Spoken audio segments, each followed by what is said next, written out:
That is some intro right there. Oh, that. I wish that never ended. That was so good. I'm ready to run through a fucking brick wall. Let's go. Yeah, let's do this. And there's two of them.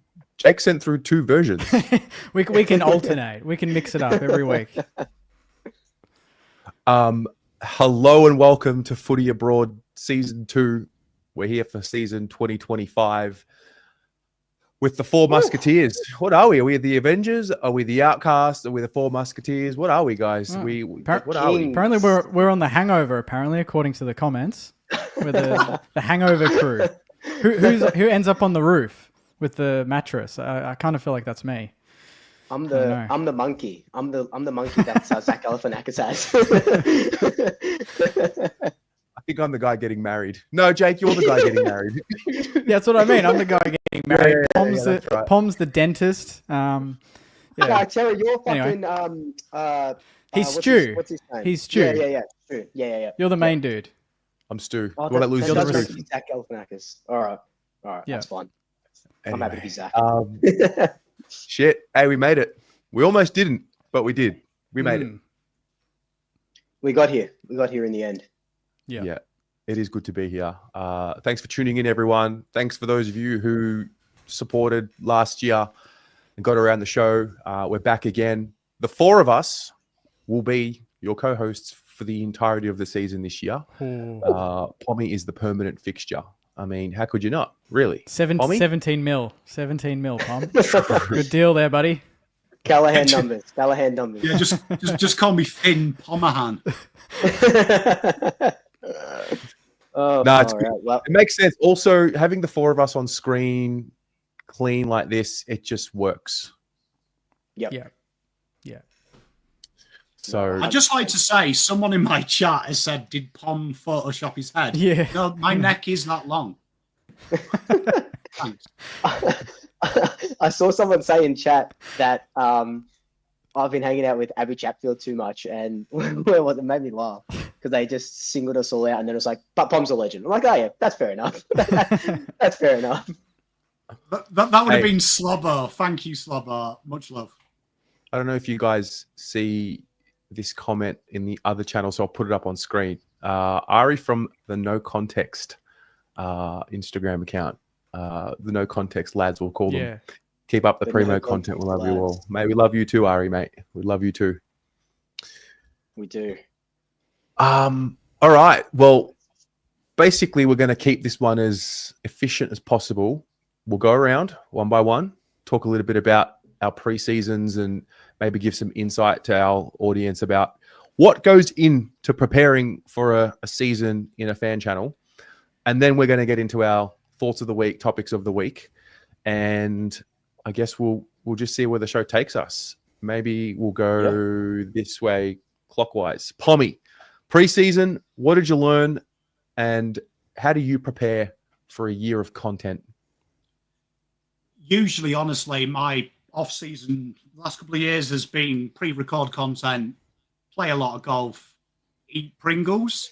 Instead, I am happy to announce that I am 17.2 kgs down from where I was last year and continuing going. And I went on a self-reflection journey. I wasn't happy where my content was going. I wasn't happy in myself, physically, emotionally, and just in life. So I started deep diving, researching YouTube. You'll see pommyinoz has totally changed now. We're like a completely different entity. And yeah, that was it really. It was like, you know what? I speak a lot about trying to improve yourself. And I'd found myself just in 12 months, I'd stagnated. I actually hated myself. By about December, we finished the thing and I just hated my life. Everything about it apart from my family. So massive change just personally there. And hopefully you'll have a more happier, well-versed Pom as opposed to an angry, emotional, irrational Pom. So you'll see the best of me now. You've got the best of me. I love that, mate. That's good stuff. What's left of you, like your journey? So you've lost 17, did you say? Yeah. It's a great number. That's a great number. No. Still a bit to go. Still a bit to go. So, and a lot more. Just it's something that I've just got to keep doing, man. Do you know what I mean? Like, without getting too deep, I've got 2 young kids. They're both hitting double figures this year. Zane will hit 10. I'm not going to be around forever, and I owe it to them. So, like, I've even homeschooled the kids now as well. Massive changes. They're homeschooled now, trying to take control of what I can actually control. So, yeah, man, like, changes you when you're a dad. It's good taking the piss and having a bit of a laugh, but you know it's real. Do you know what I mean? I want to make sure that I'm the example to them that I was fortunate enough to have when I was their age, when my grandparents adopted me. So making sure I'm a proper example for you guys and girls at home, but also my kids and my wife, and being the man that I say I am. I think that's very important. Yeah, I love that. Jake, what about you, mate? Pre-season learnings, and how do you prepare for a year of content? It kind of doesn't really stop with all of the trade news and everything carrying all the way through, but I did post, I don't know if anyone had seen it, but I posted my sort of reflections video at the end of the year, and not to go into too much detail, but last year was a very, very difficult year for just a number of off-camera sort of reasons, and that kind of affected my work rate a little bit. I did all the work, but I wasn't really loving it. But yeah, you kind of have lunches with different people. Terry, we caught up recently and had a good chat, and there's just a light bulb moment where you start to believe in yourself a little bit more, and you can tell people trust you and value what you're putting out, and especially the people watching at home, which is great. Which last year and maybe years before I wasn't really absorbing, but I'm absorbing that now, and now it's all guns blazing. And this show is all about that, you know. The title, Enter Season 2025 with the fire emoji, it just sets the tone, you know. That's the whole year. The whole year is fire emoji. That's what we're here for. You know, we're here to bring the best content possible together as well as individually. And I firmly believe, you know, we're going to deliver some pretty big things on this show, but obviously with our respective channels as well. And we all support each other, which is, I guess, what I didn't tap into as much was, you know, we all follow different clubs and operate in different ways as different people, but we all, you know, have that sort of end goal in mind, and we share the same passion, and to tap into that together just makes me feel amazing. So yeah, that's exactly the reason why I did this show again this year, was because of that connection and the drive. So absolutely pumped, and you know, no doubt the Saints are gonna not let me down. We'll see. We should take a moment, maybe a screenshot, look at our foreheads, look at how calm we all are, look at how happy and relaxed we all are. It's not going to last. It's not going to last, I'll tell you that much. Yeah. And then we'll take another screenshot, the last show of 2025, and see what the season does to us. That's a really good idea. The first minute of the first show of the year, and then the last minute of the last show. The chaos of the last show. Yeah, you'd age some years in that time, I believe. But yeah. It's been good, Terry, so I'm pumped, mate. I'm very excited to be here. Mate, love that. Luke, big off season, mate. Big changes happened. What's going on? It has been... Yeah, it's been a huge off season. I guess same sort of, you know, I can see parallels in what Pommy and Jake sort of said. Like these last 7 or 8 months since July, I was really at my lowest ebb, or one of my lowest ebbs in my life. And I needed to make changes because the depression was hitting really, really hard.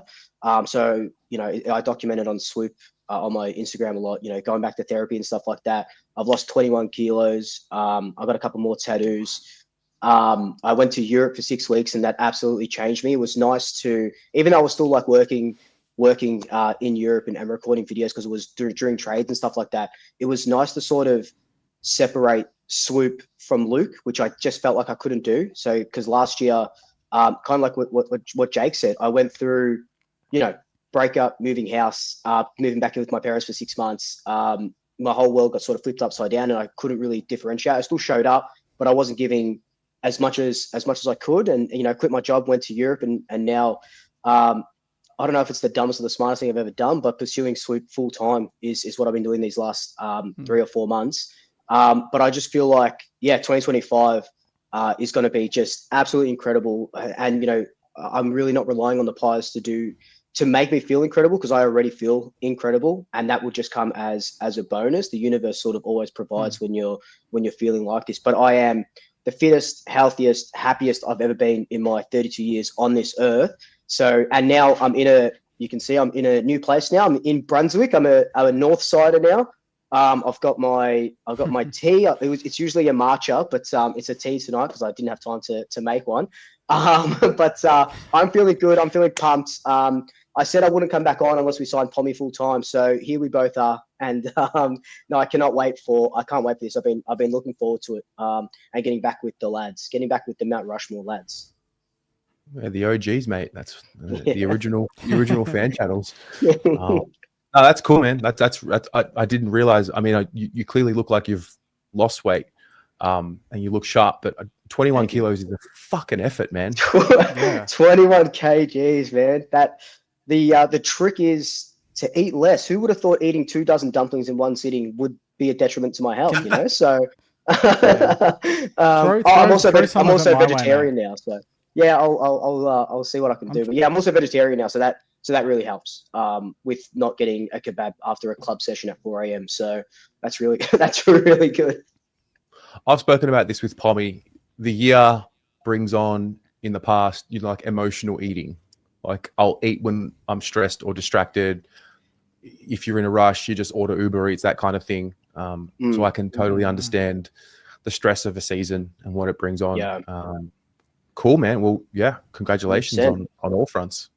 Thank you. And what about you, mate? You jetted off to Thailand as well for a little bit. Your annual sort of trip. Yeah, that's the preseason. I did a full preseason, which was cool.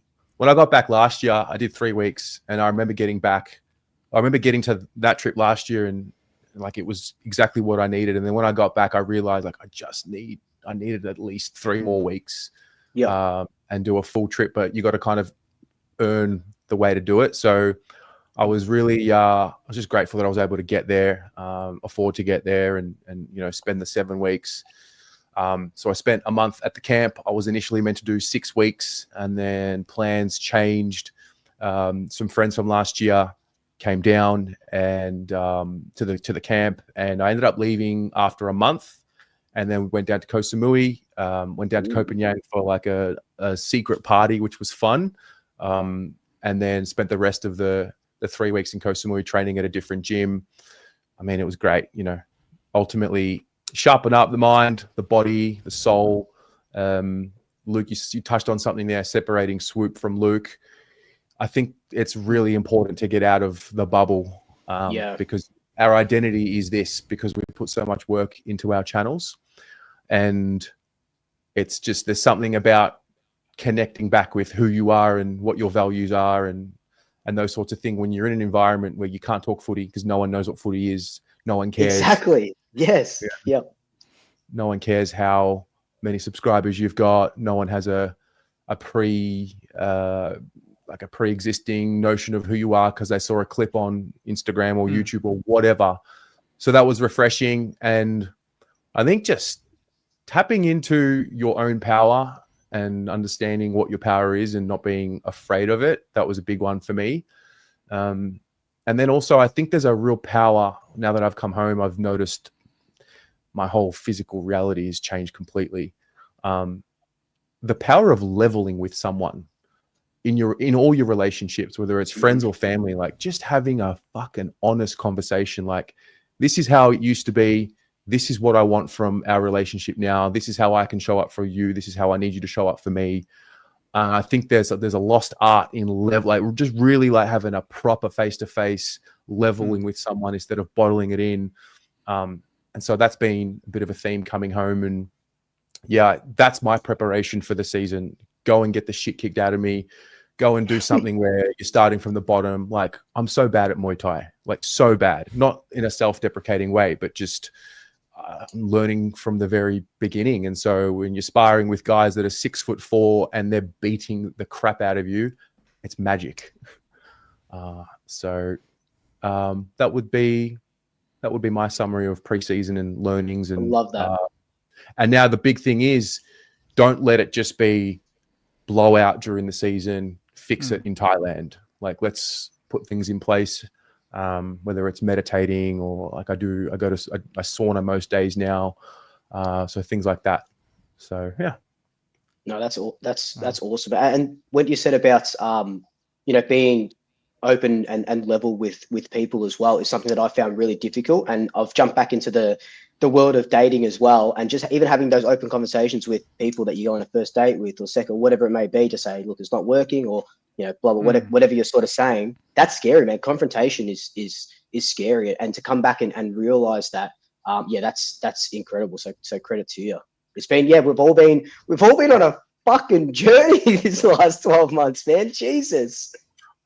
Therapy. Yeah.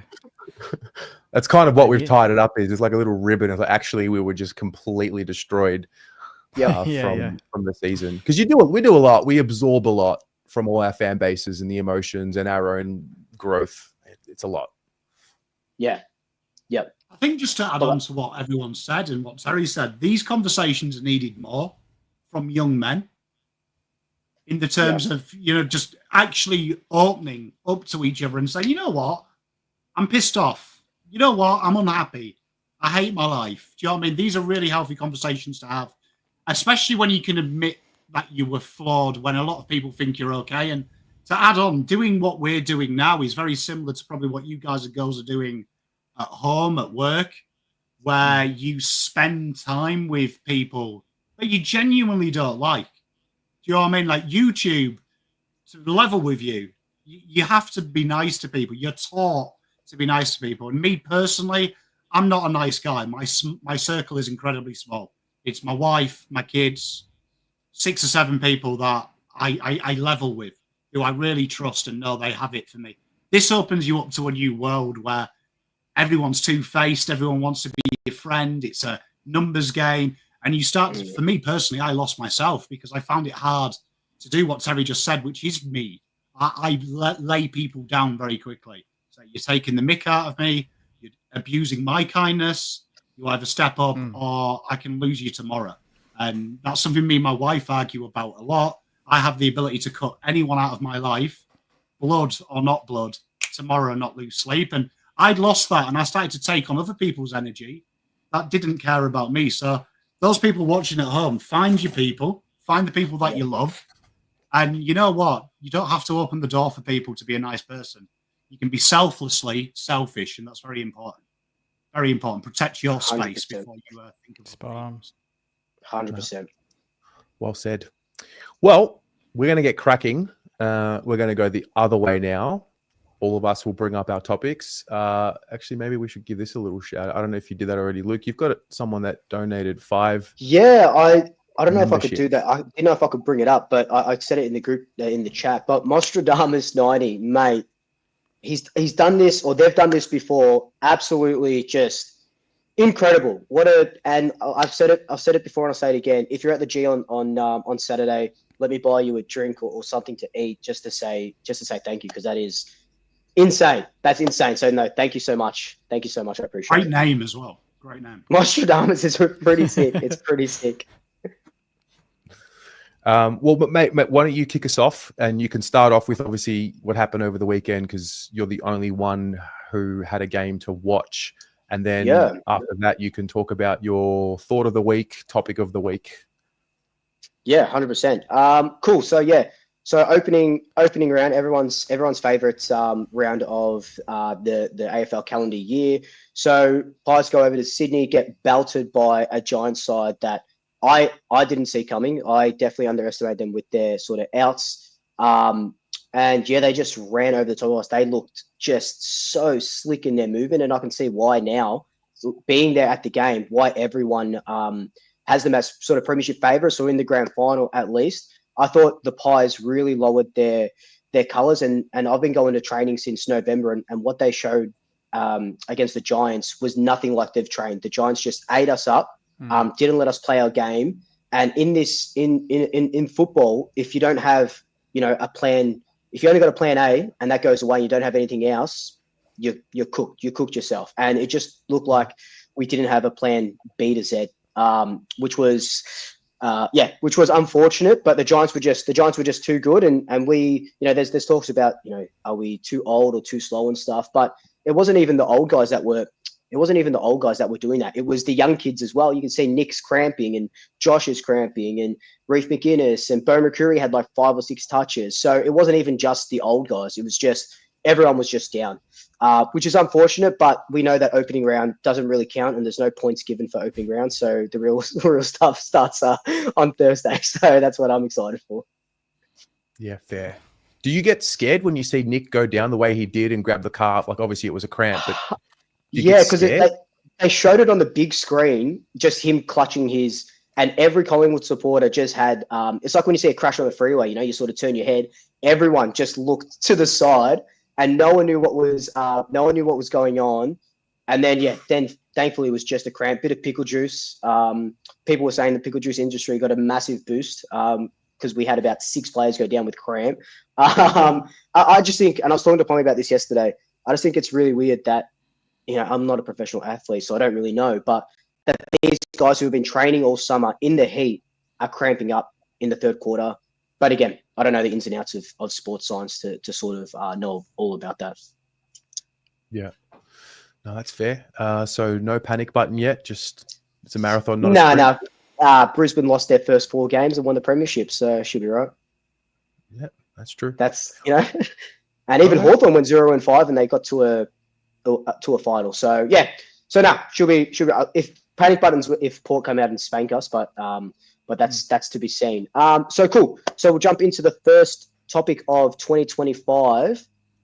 So we know that especially what we do, even what we do is a 24/7 thing because we're all sort of big clubs. But is it a blessing or a curse that there is about 30 football TV shows at the moment? Like on Monday night, there was about 4 or 5. They're all on concurrently.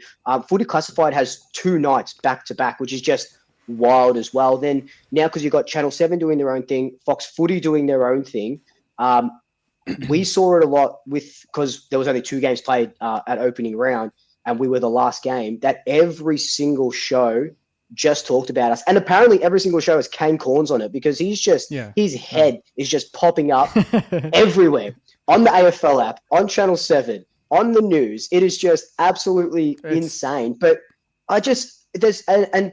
doing what we do and, I'm posting the news and I'm posting on Instagram, like updates. I just can't keep up. Or most of the stuff that they're talking about is to just have their airtime. Especially someone like Kane Corns. But I don't know if it's a blessing or a curse to have this many TV shows at the same time. I think it's just too much. There's just way too much going on.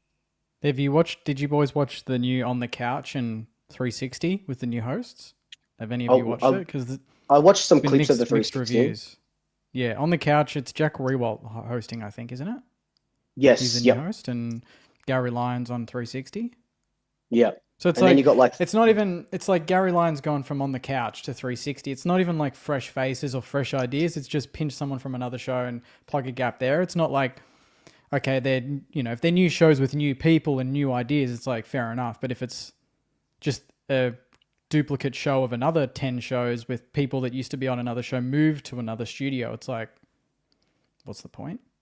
Yeah. Have we seen an AFL media person or ex-player dominate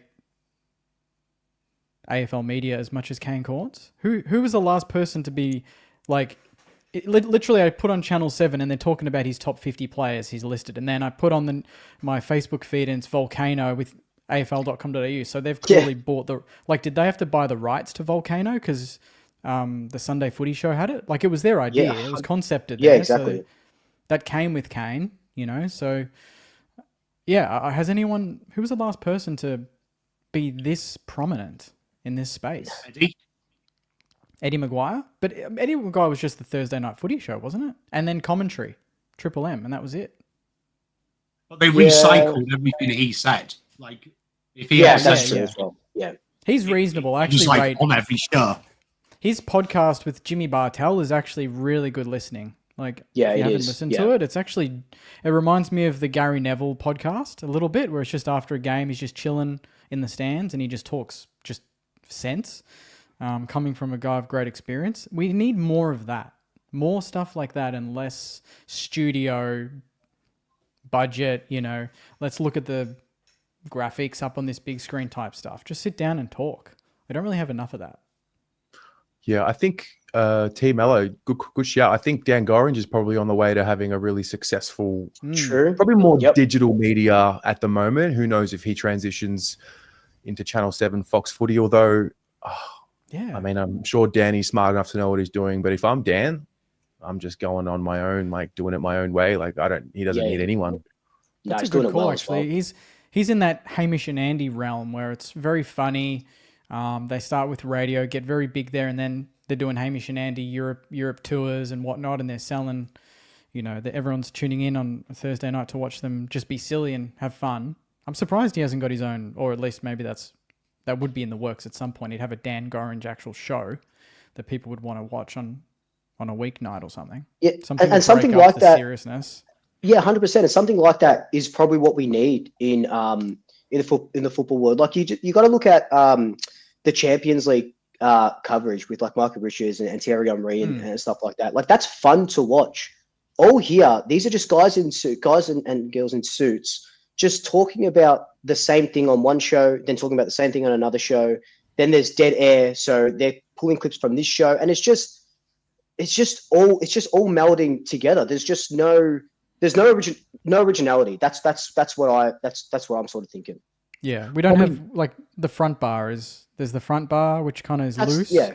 And then what's the one late on Sunday nights on Fox Footy? What's that called? Not the first crack. The one with Jim Dunstall. What's that called? After Bounce? the bounce or the bounce. Yeah, The Bounce. something So about those Bounce. are like the two sort of with Andrew Gaze and whatnot. Like they're kind of more the loose footy shows, but it's only really two of them. Yeah. Pommy, you and I had this conversation recently about picking the roles to put into such a show. We're talking about that Champions League show. What have you watched from that? Well, I mean, firstly, just want to give a shout out on our stream. Zave FN just donated 5 memberships. So well done, chat, as well. You all thanked him. So very proud of my chat. They all jumped before I had to tell them to do it. So well done. I think Liam Glover, I couldn't agree more with Liam. I feel the issue with Australian sport in general is they look to America and they take the great bits of American TV, but forget that there's an element. So one of the best football shows I've ever seen is First Take with Stephen A. Ames and Coleman, right? But Australian media takes the Stephen A. Ames and doesn't realise it needs Kellerman to make it work. And if you watch First Take now Kellerman's gone on and done bigger and better things because he's an analytical genius. It's just Stephen A. Ames shouting and a load of other guys going, right on, Stephen, right on. And they have a token female there who just kind of like mediates it all and can't get a word in edgeways. And it becomes kind of like comedic and memey to me. And I have no offense to Dan does footy, but to me, that's the issue. To me, when I watch sport, I want to be educated. And I think the EPL does it brilliantly. When you look at who they've got, and sort of narrow back to Terry's question, they've got Mick R. Richards, who's the comedian. The one that you'll tune in, and my wife liked watching Mika as well because he just breaks it up from the monotony. Yeah. But then you look at Thierry Henry, analytical genius, an absolute superstar. But he can be a bit too much and a bit too wordy and be too technical. But then you look at when the other shows, they'll have a Roy Keane, the working class hero. He'd break a guy's legs. He says it how it is. A goalkeeper's job's to save and a defender's is to defend. I don't need to hear your stats. But then you also have Jamie Carragher, the working class man, who words it like your uncle would word it down the pub. It's very simple language. And then we've got Gary Neville, the suit, the former player.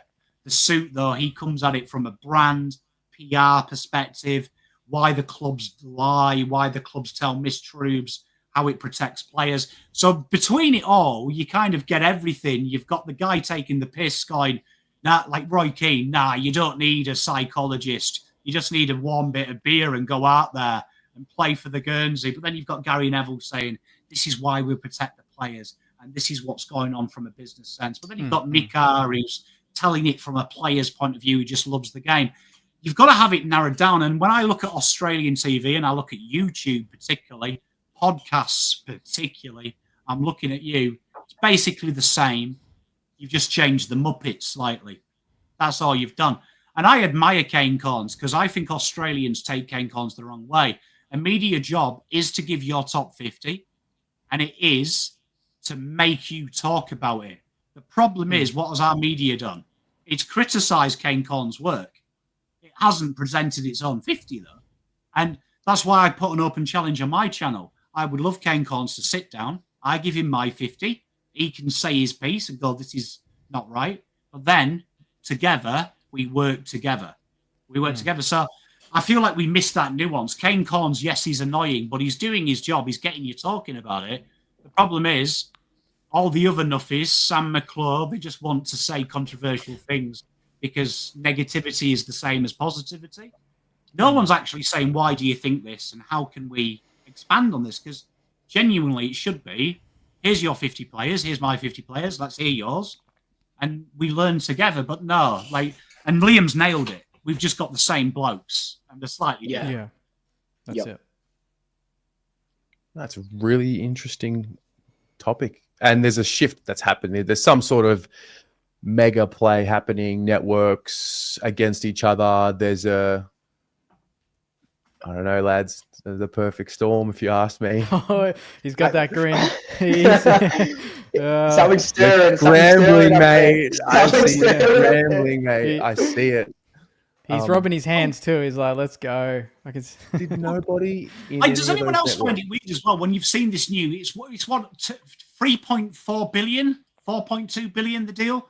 I should know this because I've mentioned it on my show 100 times. So this is really bad that the researchers. It's a big deal. I'm sure it's for some reason 3.4 sounds about right, but all the shows are basically as if they're covering their bases and going, "We've always had a front bar type show, so let's all do it. We've always had a footy class. Let's do the same. Call it something different." No one's gone, let's be innovative. Let's change the game. They've always done it this way. Why don't we take a European model and maybe get a few YouTubers in, or maybe get a live audience? Like that's the first stage we had in the UK. They would have different fan bases come in, and the pundits like David King would have to sit there while a Carlton fan goes, "You said Kerno's rubbish. You're a disgrace." And he had to sit there and calmly describe why he felt that. And there was a media change around because you found people who said it for clicks were quickly exposed when they were confronted by Liam Glover, by Wayne Clough, by Julia Daff. People actually asking, saying, "Why did you say this? Do you really believe it?" And then you started to see the Fugazi unveil when they were like, but, and they were scared. And that opened the door then for a two-way street of media where it's like they had to explain why they said it. And the real good ones could say, Patrick Cripps isn't the top 5 players in the league because X, Y, Z, A, B, C, D, E, F. You don't have to agree with me, but this is my protocol for this list. And then people started to get an appreciation for the journalists, but also feel like they were heard as well. Simple, like, trust me, if anyone's watching out there, you give me $1 million, I'd change AFL football media on pommyinoz on my own. I'll give 3.4 million. I think I'll give the agenda setters some credit, though. I might be biased, but Nick Rewalt with Kane Cornes, someone there that will actually say, "Nah, that's bullshit." Yeah. He actually called him out. Like, that's the only way these shows work. You can't have this alpha reporter just say, "This is my top 50 and I'm right," and then no one have the guts to say, "No, I think that's bullshit." Whereas Nick Rewalt will do that. Particularly if it's St Kilda related, but this wasn't St Kilda related, and I love that he was the only one that really wanted to give it back. That's when it's interesting viewing. If you don't have Nick Rewalt there and it's just Kane spatting stuff, which it's like for most of the shows, then it's like, at least someone challenged the thought, let's have that debate. But it's not on every show. You know what's fascinating though, Craig? No, everyone has done it. Everyone has done it in a way. In the terms of they've all taken it and done the most Australian media thing ever, take the piss out of it. Like I read the comment section, and in my video, I went through the comments and said, "This is what's wrong with society. You're saying Kane's wrong. You're saying he's an idiot, but you're not actually asking the right question. What was the formula for this 50? Because, like I said, an opinion can never be wrong. It can be incorrect factually, but if you believe that, that's what the opinion piece is. My opinion is this." But no one in the media has gone, okay, why is Lockie Neal solo down? Why is Sam Darcy there? But then you've said Harley Reid's too raw to be in the top 50 players. But Darcy, you're saying you've done it on potential. There's so much contradiction that no good journalist has gone, okay, Kane, what was the list? What were the rules? Yeah. Which I think is an interesting conversation because there's so many double negatives from what we've learned how his list was formulated. Like you said, Cripps, he's never done it in a grand final. Neil was one of the best players in a grand final, was ranked below Cripps. Yeah. Well, don't you find it funny that you've got the AFL who employ all of these people? All these people work for the AFL when it's all said and done. Yeah. They take money from the league to criticize the league. It's all in one big echo chamber of itself. Like they're all AFL media people. I wouldn't be surprised if a lot of the things you see in newspapers are already cross-referenced with the people that they're going at. Like I wouldn't be surprised if a Kane Corns article, he's already called the person he's about to go at, or the volcano, or Caro's arrow. I just find it so fascinating that we have people who are employed essentially by the AFL to criticize the AFL. It's a fascinating concept. But now you have this outside external distribution platform, which I guess is us, to have these conversations. That was my next point. Yeah, that's where we come in. That's where we balance things out a little bit, as much as we can. We don't have a budget though. So one quick one, just between the two networks, how did not one of these executives at either of the networks think of the overlap and having an overlap style for one of their shows? Because they're obsessed with America. They're obsessed with the NBA and that format, and they don't look at the EPL. They don't look at anything to do with what the UK are doing. Yeah. The amount of people in the AFL world that I've talked to about what we do, and I always say AFTV is an inspiration. The Red Men are their inspiration. Goldbridge, these people, they're like, who are they? I'm like, you serious? Yeah. Like, how are you in AFL marketing and don't know these people? They are the trendsetters. They are the trendsetters, not us. There's nothing that the AFL media does that is we could deem as trend setting. No hoping. It's rehashing. It's rehashing. That's it. I think Yeeta Skeeter nails it. And coming from the industry of golf, I've seen it firsthand. I've seen golf when I became pro and was coaching in the UK. It had like a 10% junior record. It was quite low, but now it's like at 4%. Like we're with lawn bowls for junior retention from the age of 11 to secondary school playing it. And it's starting to rise again with the advent of Live Golf, with the advent of the indoor league. But they were very stuck in their traditional ways of, we don't use YouTube, we don't use social media. People still want to read the paper. They still want to listen on the radio. People don't want the red button. They just want to watch us watch one player. They don't want it because it was tradition. I think Yeeters nails it. I think the AFL is stuck. This is what we've always done. Yeah. And why should we change? And you hear it. Tom Elliott is the worst one for this because he praises AFL football like Europe and America are snobs to watch it. The reason that Americans and Europeans don't watch it is that they want to be consumed by the event. They want to learn everything about it. As a football player in the UK, I loved your game because I wanted to learn about it. And then I had a hunger to do my own research. But everyone's too lazy to do that. Like the average European ain't going to go, all right, let's see if I can find some raw data to understand what the hell this guy's on about. Watch UK TV, though. You watch the overlap once, you understand everything. If you've never watched the game, they are taking you through as if you're 2 years old.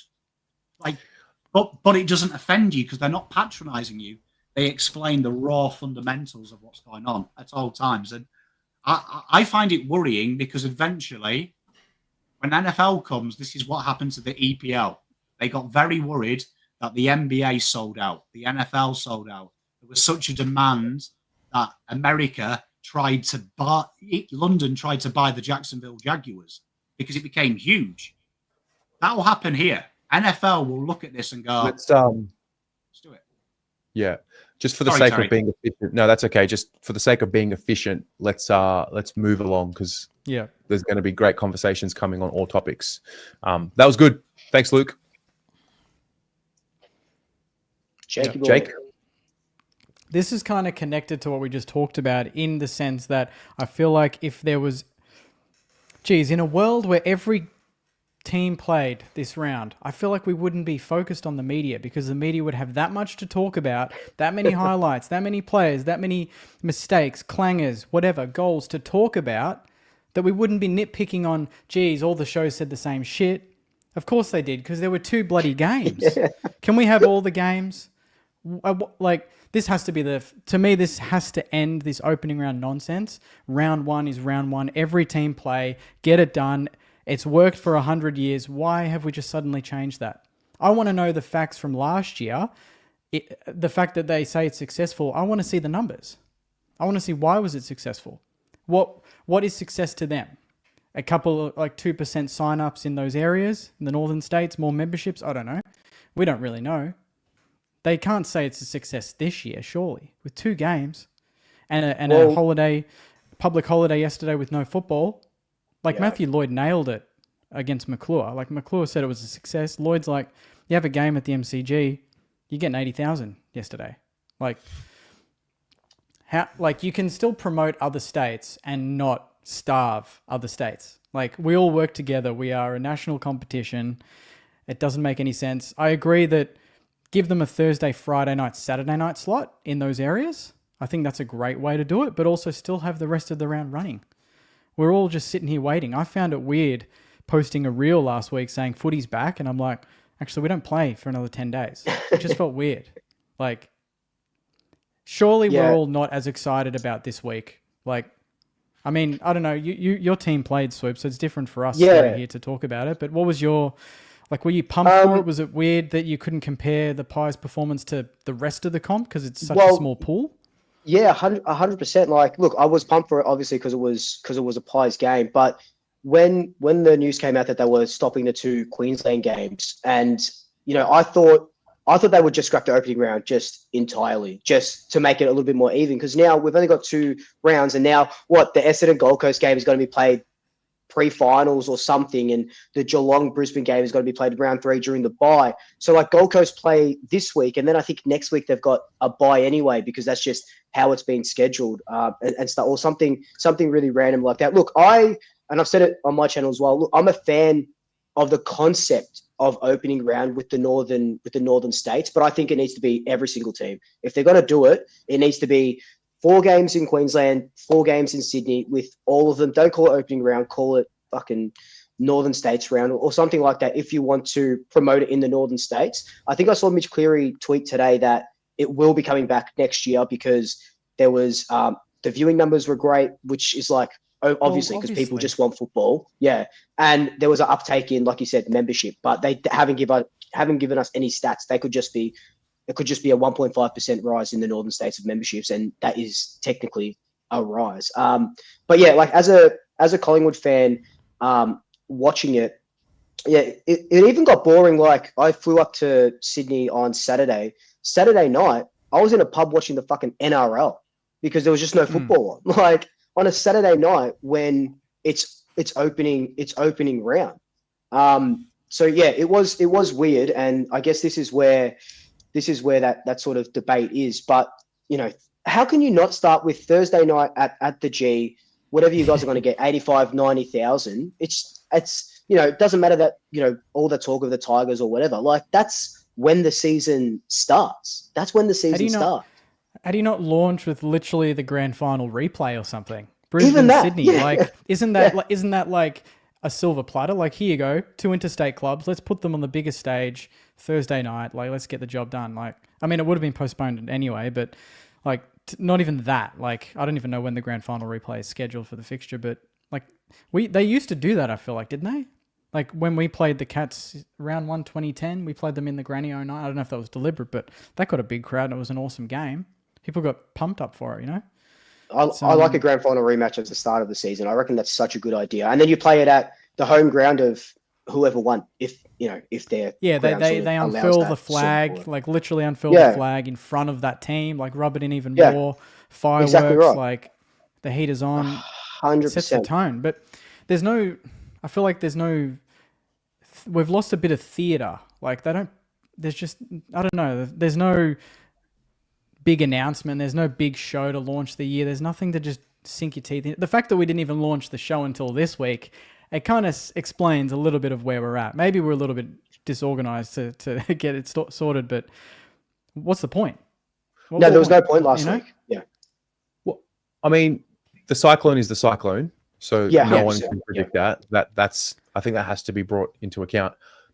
I don't mind opening round. Obviously, it sucks the way it played out this year because there were 2 games, but I don't mind the idea of giving back to the states that don't have the MCG. And, there's always that conversation around the Victorian bias and things like that.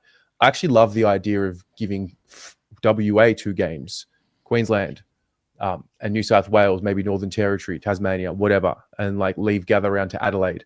I don't mind it, but I do agree, just have every team playing. That's it doesn't matter where. It's more just get every team in. Just play every team. We don't care where it is. We'll fly there. We all will. So just put the games on. For us, we live in Victoria, so naturally we just don't have the same buzz for opening round because the lights in the MCG are not on. It doesn't really feel right, Yeah. So. I mean, if they do a lot of polls anyway, Terry, so it's not just a Melbourne bias. Like Australia-wide, people just don't enjoy it as much. Like it's just they did a poll. It was 96% didn't want it coming back next year. Like, of course, they're not going to listen to the people that pay the memberships, though. Just let it ride. But play every game, get every team in. Can I ask a question? Who wanted? Because do you remember back in the day when we had the JLT preseason series and they played them all in the middle of nowhere? Do you know what I mean? Bendigo had a game, Werribee had a game. Do you know what I mean? Yeah. Umbury had a game. Do you know what I mean? They toured and played more catchment areas. Do you know what I mean? And tried to bring it round. Why can't we simply fix this? If we want to showcase it, Thursday night is whatever the game is. Why can't Friday night be a game in South Australia? Friday night footy is, in my opinion, the biggest event. It's the event that everyone starts their week. Why can't that just be interstate? And they say that's not going to be at the G this year. It's going to be on a rotation basis. You know what I mean? South Australia one year, Tasmania, when they come in, they open the season. Whatever game on Thursday, if it's Carlton, Richmond, Carlton, Collingwood, whatever the game is, or the grand final replay. But I don't understand, the grand final replay. I don't understand, who are we trying to be? Are we trying to be the British, the English, because they have the Community Shield, which isn't even a real game? Do you know what I mean? No one apart from Arsenal fans counts that as a trophy. Do you know what I mean? No one cares about it. So for me, I don't get why you have round 0 because it warps the ladder for a start for the first 12 rounds. Even longer now because some teams are going to be 1 game less till round 23, right? Who wanted it? Because I used to like the old games where it was the JLT and the Marsh series where we'd see them play little small community grounds. That was really good. There was no worry about injuries, was there? Because they played 2 in front of no one talks about this, but they played 2 in front of the TV that year in 2018, 2019. And then 1 game was a pretend game over 6 quarters as a practice game that the fans could attend if they wanted. It was a training. I remember me and Terry going to the Collingwood one, 6 quarters. Do you remember it? But then we played 2 additional games, right? Which were on TV. No one complained about injuries then. Where did it come from? Because no offense, it's already a national game. So why do we need round 0? Why can't you just make Friday night an interstate game? Was it linked to the NRL going to Vegas? It was, going to Vegas. That's the link. So it was they're out of Queensland and New South Wales, so we should try and get in there. Yeah, but then they got their timings. But then they got their timings wrong anyway, because by the time we played it, they were back home. So that's why it didn't make sense last year, and they didn't do it again this year. I think they did it a little bit earlier. So again, doesn't make sense. They were. What about this? just a random solution. Call Damien crazy. 9 games, call it round 1. Wow, Holy- that's groundbreaking. Wow. Someone That's get Andrew Dillon on the phone. That's what it should be, man. Like Jake said, it's works for the last 100 fucking 200 years. Just keep it like that. Absolutely. yeah. We were still gaining on NRL though in 2019, so they were still gaining catchment in Queensland, which is where they want to break. And you look at NRL, go and speak to the average. They hate Vegas. They hate it. They're like, why are we taking our great game to them clowns? So it's actually jeopardizing NRL because the NRL fans don't like it. So keeping it normal would have been sensible. Well, I mean, at the end of the day, going to the US to find eyeballs and potential sponsors is the name of the game. You know, that's what I think they're bringing. That would be the reason why. And I guess what you were saying earlier about they were talking about the viewership numbers being higher than they've ever been. Well, I mean, eyeballs are becoming more and more valuable than they've ever been because they sell sponsors. So, yeah. We had to talk about opening round tonight, didn't we? But of course, more people are going to tune in because Saints aren't playing, so I'm just going to watch the 2 games that are on. Like, it's just common sense. It's not like there was more demand. Mate, we're the pawns in the game. We're the pawns in the game because, like you said, you're going to not watch? You know what I mean? Yeah, that's the thing that gets me. I watched Melbourne Storm more than I watched Collingwood GWS on the weekend, partly because it was a shit game, and then Storm were like 40-0 up in like 2 minutes. I'm like, cool. All right, let's see what their score is going to be. You know, mate. Didn't they just go on a 23-year first round? Like they haven't lost a game in the first round for like 23 years or something. The Storm. Something stupid. Yeah. Amy Park looked pretty full too. You know, Sport in Melbourne. It was pretty biggest full, biggest crowd that they've ever had there. So we kind of helped the NRL there a little bit. Like, hey, here's a free hit in Melbourne in the city. You know, go for it. You know, the bit that makes me laugh is Andrew Dillon said the viewing figures were high. Does he not take into account a cost of living crisis, rising expenses, and no one can afford 2,500 unless you're ripped like Swoop to go over to watch your team? So, of course, people were sat at home miserable. With the only thing that probably keeps them going as a family is the watching the footy together. Yeah, well done, Andrew. Great maths. Price people out of living and then move their one game that they enjoy interstate. Yeah, brilliant. Yeah. The same people said, "Oh, our viewership's up during COVID." They're like, "Wow, I can't believe more people are watching." Wow, it's working. Our marketing's working, guys. Our marketing's working. Lock them up. Anyway, I think Let's go on. Let's move to Pommy. Pommy, what have you got on your mind this week? Well, mine was actually. This has been really good, and it hasn't been pre-arranged chat. I promise you. But mine was actually. Who do you think, a twofold question, right? Who are your top 5 players in the AFL, right? In the AFL, because I think it's a great question to have with people because there's no right and wrong answers. But who do you think, when you've looked at the guys that they've named in all their top 5, they released it today on SEN, every pundit, there was 2 names that were really massively down. One was Patrick Cripps, and one, which surprises me, is Lachie Neale, who seems to be grossly underrated. So, twofold question. Who do you think is the most underrated AFL footballer in the competition? Who is A grade in your opinion? So don't give me Hugo Garcia, Jake. I'm trying to take that away. No, I won't give you. I won't give you Kel Wilkie or Ron Marshall. No, but I think that would be fair. And then the second part of that question is, who do you think is the most overrated? Because I will throw mine out there. I think one of the most grossly underrated players is Lachie Neale. I think he gets zero respect. The guy did it. Every argument you make, Cripps did it for rubbish teams, did it for great teams. I hear it about Bont as well. So did Lachie Neale. Lachie Neale did it when Brisbane have lost. He's always their best player. When they win, he is. He did it for Fremantle as well. I think he's a great player. He's done it in grand finals, every argument.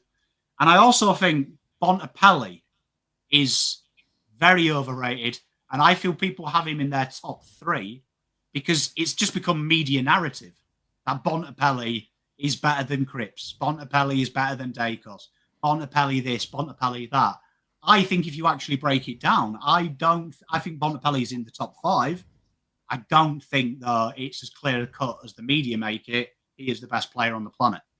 Well, it's not as bad to take as, I can't remember who said it, but they said that James Sicily is going to be the greatest utility the AFL's ever seen. Who said that on the weekend? I can't remember, but that's legit. Kane. Who was it? No, it wasn't Kane. Saying it was... Actually, I know where it's from, but I can't say. I'll get in trouble. Moving on. Underrated. Who's underrated? The fact that you reminded me about Lachie Neale, I think you're right. He is the most underrated superstar because I wasn't thinking of him, and then when you mentioned his name, I thought, yeah, like that's a 2-time Brownlow medalist. Like he's elite.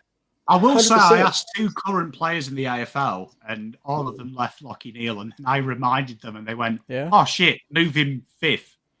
Oh, it's just a style of play, though. Like I think it's very much a style of play. Like everyone loves the explosive speed of Chad Warner. It just stands out. It grabs your attention. Same with Nick Dacos. Whereas, like you talk about Cripper and Neale, they're the in and under. They're not the sexy on the eye type players. The way they go about it, they're just so bloody consistent. They do it every single week. You don't even have to ask. You know what you're getting. You're getting 30 a tackle and a goal from Cripper, and you're getting 40 from Neale, 39 handballs, 1 brilliant kick, and he sets up the team with 5 score assists. Like it's just they're underrated, but they're under the radar types. It's the AFL gets sucked into. Bond, he's explosive, kicks long goals from 60. That's a highlight reel. How many highlight reel things do you see Neale doing? You don't. Like if you got a whole game and cut down highlights, they'd all be the same. It'd be just beautiful clearance, handball off to McCluggage or something. It wouldn't be, oh my God, that was amazing. But I think that's a testament to how good these players are, is that it looks easy. They make that stuff look easy. And that's almost to their detriment. They make it look so natural and like anyone could do it, but really, you couldn't do that for 5 years straight like they've done. Whereas Warner I think that is break the lines and that's it. There's a highlight. I think it was reflected in the Brownlow count last year as well, where the year before when Lachie Neale did win, they were like, oh, he's getting Brownlow votes undeservingly. He didn't have a good game, blah, blah, blah. And then last year, they overcorrected it so much that in games that he was dominating and he was that player that we know he can be, he wasn't getting those votes. So I think that's a good. I think that to me that's a good reflection of just how underrated he even goes, and the Brownlow County. But like he's just Neale is one of those players. But do you think there's been a lot of talk, and I think Caroline Wilson said it as well. That Jeremy Cameron, and on the same sort of vein, can win the Brownlow. It's not going to. Was it win the Brownlow or was it just top 5? It was something about Jeremy Cameron's been in a lot of people's top 5s as one of the best players in the league. Would you like Pommy? This was your question. Would you concur to that? I think he's up there. I always think it's a bit like when you name the best player in football, it's a forward in soccer. I think it has to be a midfielder in AFL. I think it has to be, it's always like a cam or a striker in the best players in the world. I think it's got to be a midfielder because I think the midfielder is the conduit. But I think Jeremy Cameron, without a shadow of a doubt, is the best key forward. No one plays like him. He moves to the wing. He can go down back. I don't think anyone can hold a torch to his versatility. Yeah. Yeah, he's the ultimate utility. Overrated. I actually think, you know what? I'll ask Luke and Jake this question. The Coleman medal race. Yeah. Okay. Can you name me your top 6 or 7 if you were putting together some sort of a guessing game? Your top 6 or 7 forwards who's going to win the Coleman medal? Who would they be? In no particular order. No particular order. Okay, that's pretty. I'd have to start with, would it be, in no order, would it be Curnow, Cameron, Hogan would be the top 3. Okay.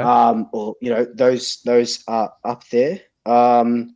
Tim Membry is going to kick about 70, 80 goals this season. So Yeah, he started well, didn't he? That's when he plays Carlton, mate. It'll be those three up front. But like even like I'd almost put in some sort of like as a top five, like a small forward, like maybe it is like a Charlie Cameron sort of again that's kicking 60 goals or something insane like that. What probably won't happen. Danaher. They've lost Danaher, so they might rely on him a little bit more. Like when we lost, Rui went down for a little bit. It was very much Stephen Milne, and he kicked like 65, 70 goals in 1 year when Rui played half the year because he was the number one forward. So just depends on where they're at. But I still think Nick Larkey would be close to it. Yeah. Definitely in the top 7, Nick Larkey with North's improvement and better midfield delivery, I think, and the support of Jack Darling. I think that'll help.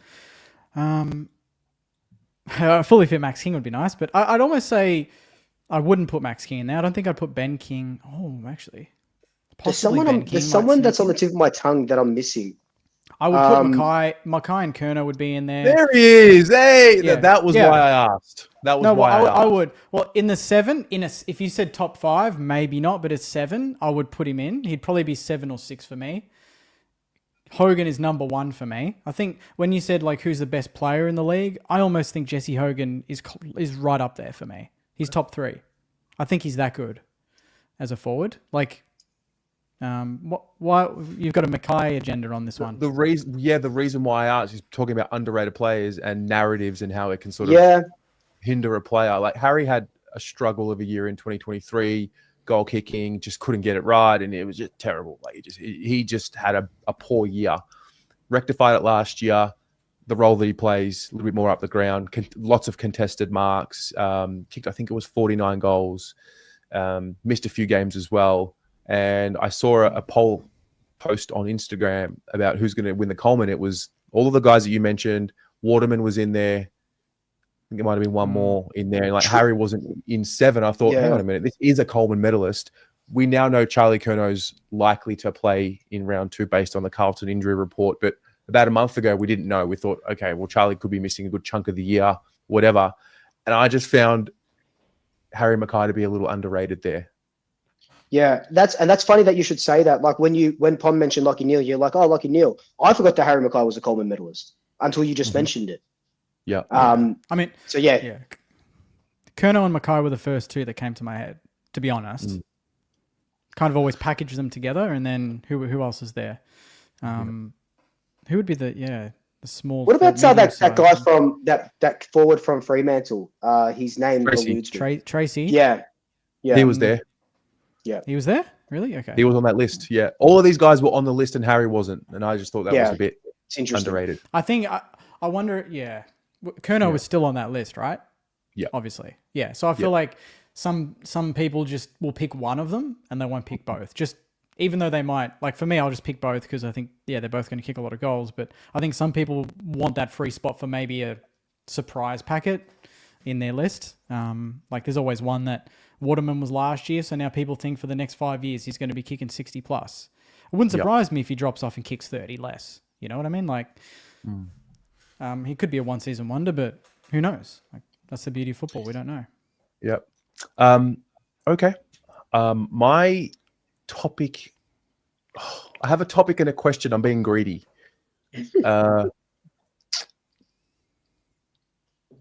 I'll ask the question first, and then we'll go to my topic. The question's a quick one.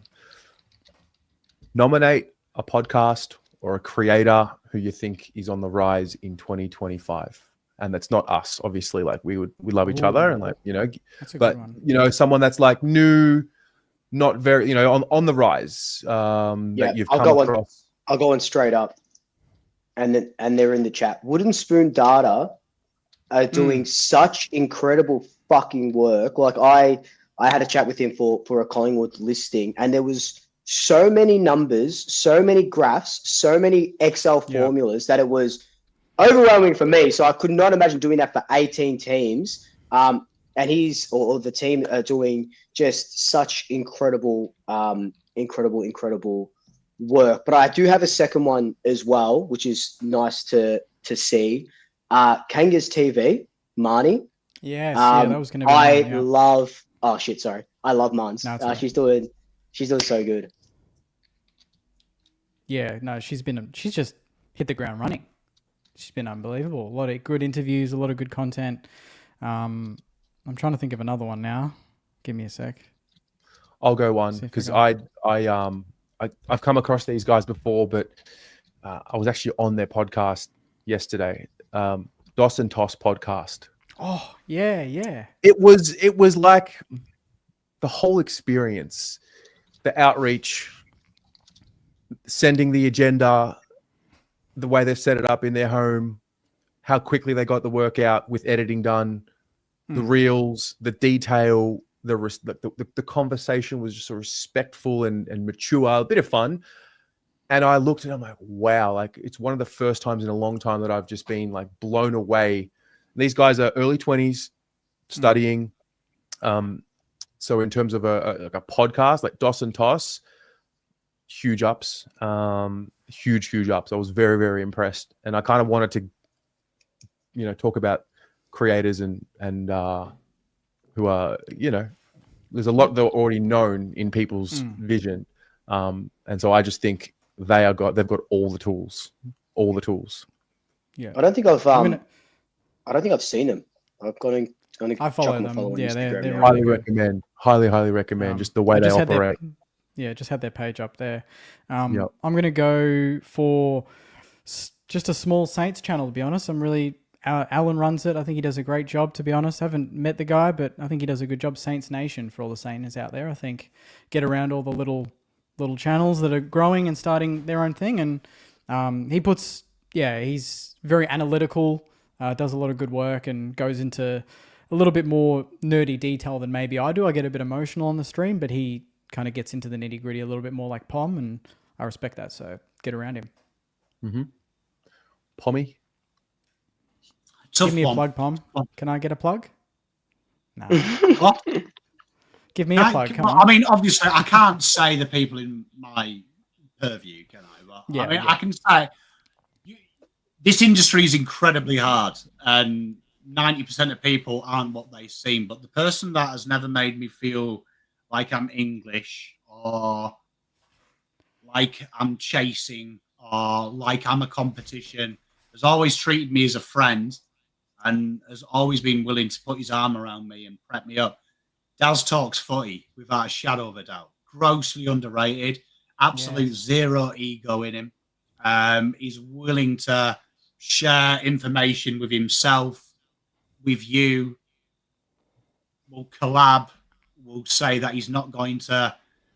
He always gives you permission. If he takes an idea, it's one of the first people to say, look, I've done this video. I watched your video, Pommy. I've rebranded it a bit, but I've given you a plug. And not many people do. In fact, I'll be honest, zero people do that, especially if you're me. So shout out Daz Tots Footy. Probably one of the few people that I would trust with the $5 and know that I'd get the $5 back. You just reminded me. I've got one more, and I feel like we all should absolutely give him a plug. But a yank on the footy. We've all probably spoken to him at once upon a time. Craig, mate, you're amazing. You do some sensational work all the way from the States. He's a mad Cat supporter. Never seen the Cats live, but he's as passionate a football fan as I've ever spoken to, and he runs a very smooth operation. He's just released 18 episodes of every club pretty much going into this season. He puts in a ton of work. He's a teacher, but then he does this in his evenings and gets up early to have interviews with all of us fellas, and I think he deserves an absolute plug. He's doing a great job, and we should all definitely get around him. He covers all the clubs, so regardless of who you follow, get around Craig. I think he's most frequently on Twitter, so a yank on the footy. Definitely.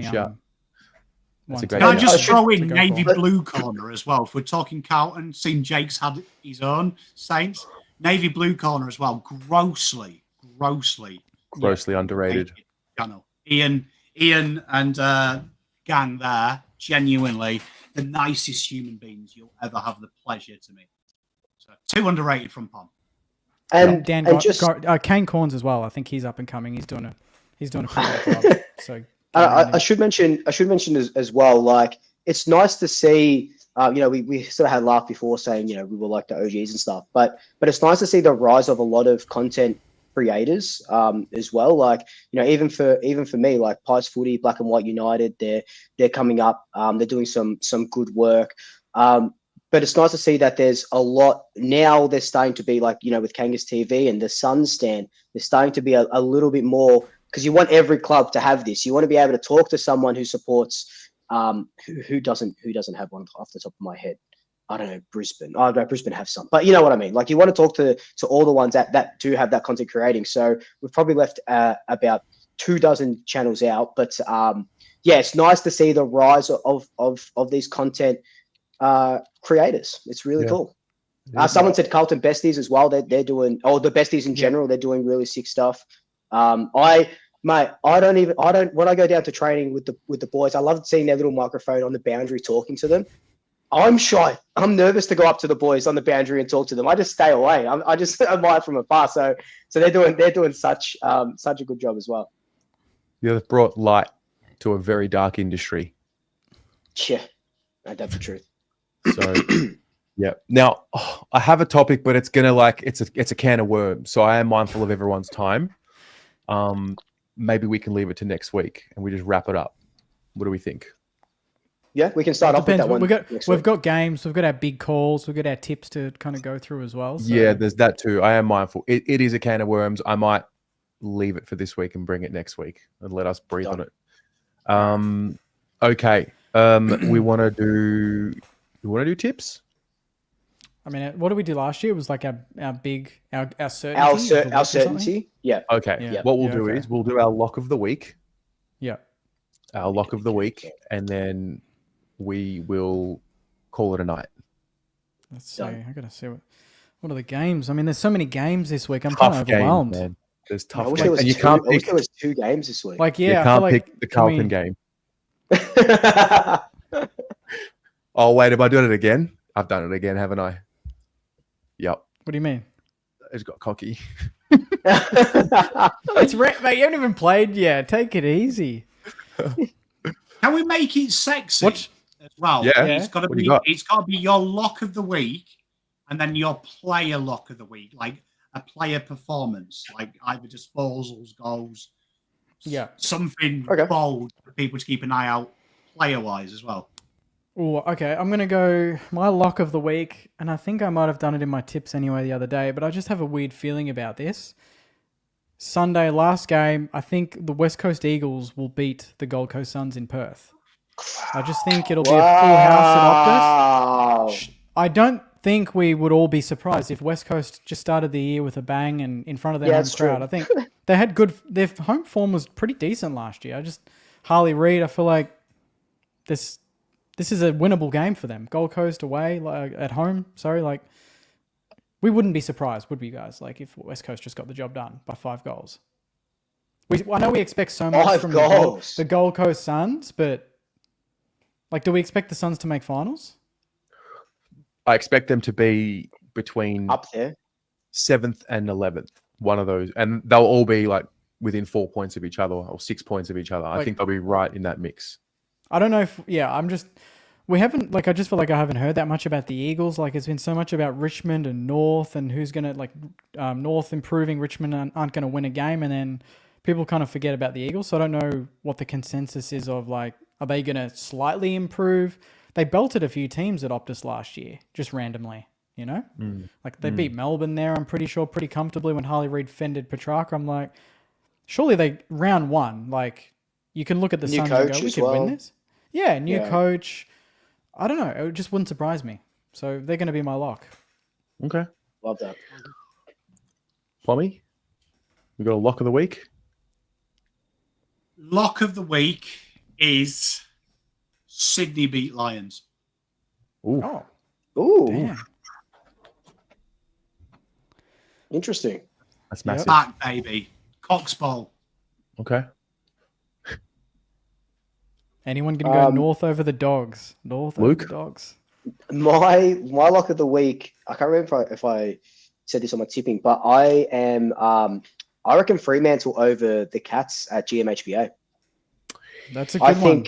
I think Fremantle, if they want to show the footy world that they're ready. And our players we got one of the best midfielders. And if Justin Longmire wants his contract fucking extended or whatever he's got now, they need to start off the year really strong.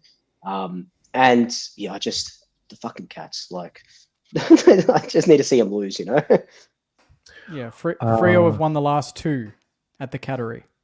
There you go. 4 of the last 7. Well, I didn't even know that. There you go. They've got enough. They've got just a ridiculous record down there. Yep. Oh no. He's got that look on his. He's got to say. I'm gonna leave. I know what he's doing. I'm gonna leave the Saints game alone just because. Out of respect. He wanted to go Adelaide so bad. I did. I'll leave that one for now because I think the D's will beat the Giants at the MCG. Wow. That's a good one. Yeah, I do. I think it'll happen. I think they've beaten them twice the last 2 times, right? Or the Giants have beaten them twice. No, I think the Giants have beaten the D's twice at the MCG the last 2 times. Yeah. That'll be huge for Melbourne if they can fucking knock off the Giants. It's the one and only chance I'm giving the D's to get my love. Mhm. It is Gordon versus Lachlan Keefe, isn't it? Yeah. Which is like versus my youngest kid. Yeah. Yeah. I'll go a little bit wild. Yeah, but The they've got D's Finn beat the Giants. Callahan. They got Finn, mate. Oh, yeah, he had a great game against no one who tackled him. Yeah, I- fucking tell me about it. Eyes were borderline a disgrace. Not borderline. They were. Yeah, they absolutely were. They were poor, but that's okay. All right. That's that. Big one. That's us. And now guys. player lock. Oh, Player player lock. lock. Well, like best on ground type performance, or like Just anything, just a player call. Like a player could Just kick a 4 stat? goals, a player could go 200 on Supercoach. Like just I something think, player specific. Player specific. I think Jai Simpkin is going to towel up the doggies. I think he's in for a big year. After seeing the Indigenous All Stars game, I don't really watch that many other football games. So after seeing him dominate in that game, and now he's sole captain of the club. He's got to pull that team by the scruff of their neck. I don't know, 28-1. It would be my guess for him.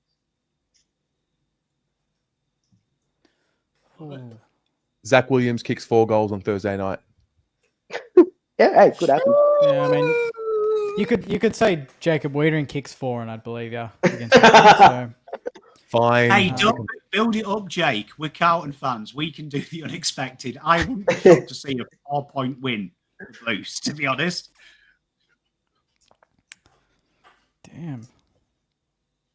What's your sexy player, Pom? Well, Jake ponders.